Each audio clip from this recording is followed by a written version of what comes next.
starting in 5 seconds. Already, a quarter of our population lives in urban India.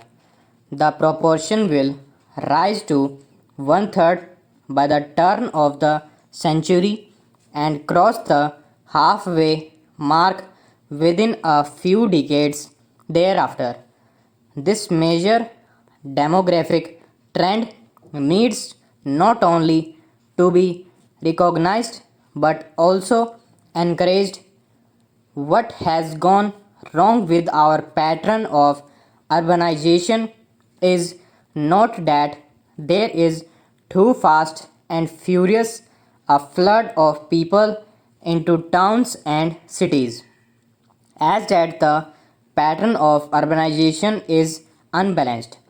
It is the larger metropolitan cities that are attracting the bulk of those coming in from the rural area. This severely strains the resources of the larger cities without conferring any real benefit on the rural areas from where the new entrants have come. What we need is a rational pattern of urbanization.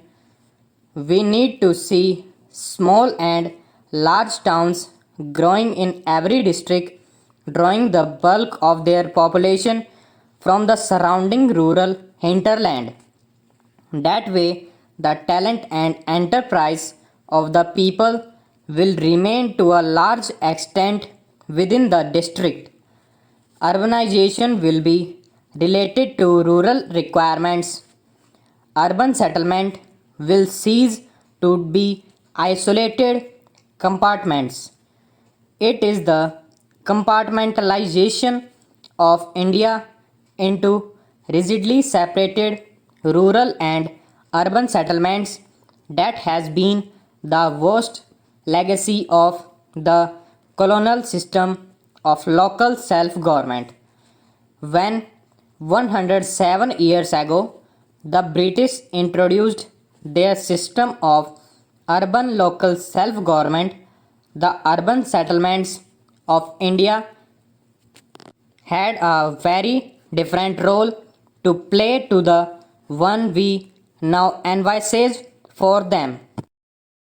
The colonial government of the time saw the urban settlements of India as enclaves where they could hide themselves away comfortably from the surrounding reality.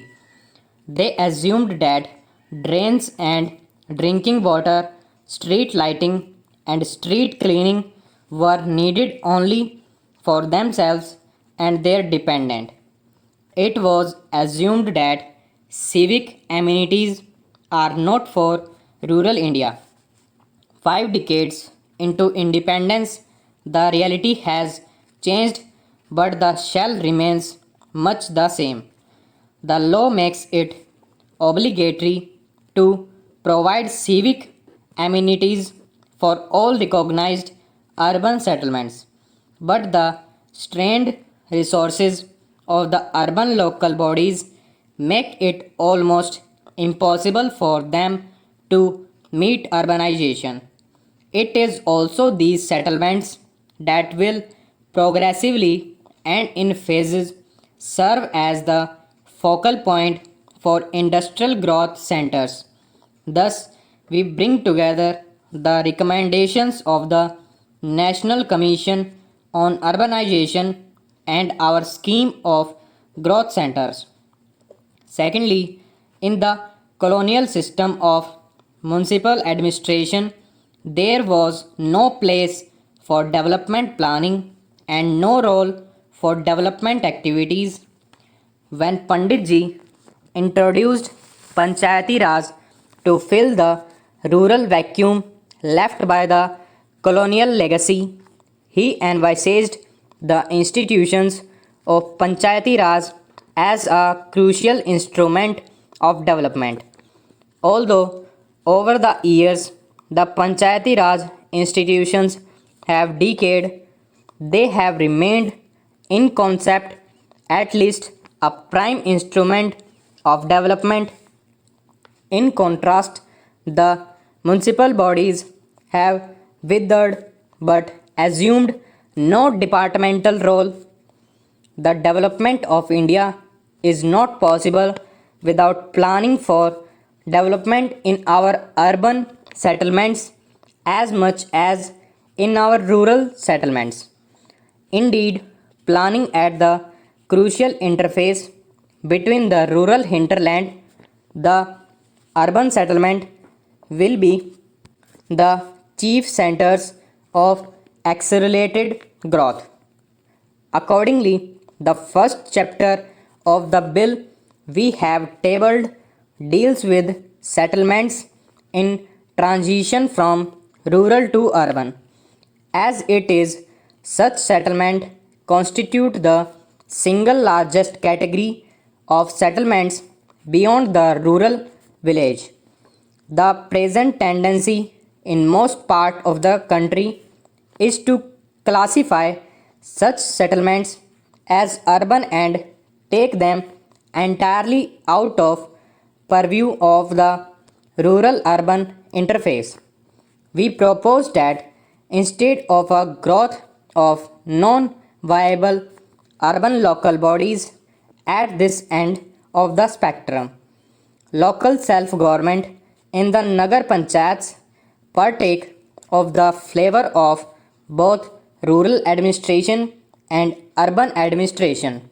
This is emphasized in the very name suggested for these bodies, Nagar Panchayats, that is the simultaneously recognize of the urban character of such a settlement and its continuing link with the rural countryside.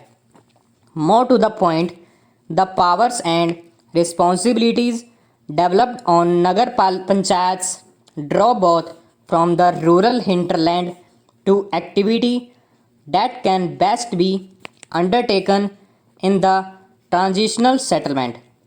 This shall go a long way help the rural areas to get benefits of transition. The recognition and encouragement of Nagar Panchayats will draw away from the land the population that the village cannot support while retaining within the locality. For the common benefit of the rural hinterland and the urbanizing settlement, the talent and enterprise of those willing to undertake the risk and the adventure of uprooting themselves from their ancestral villages instead of being hollow symbols of a false prestige as the smaller municipalities regrettably are at present. The Nagar Panchayats will become the focal point of dynamics of development. We would hope that in every district, one or some of the Nagar Panchayats will grow into a town worthy of a Nagar Palika. It is by the even spread of town around the country that will take the pressure off the metropolises. Stop.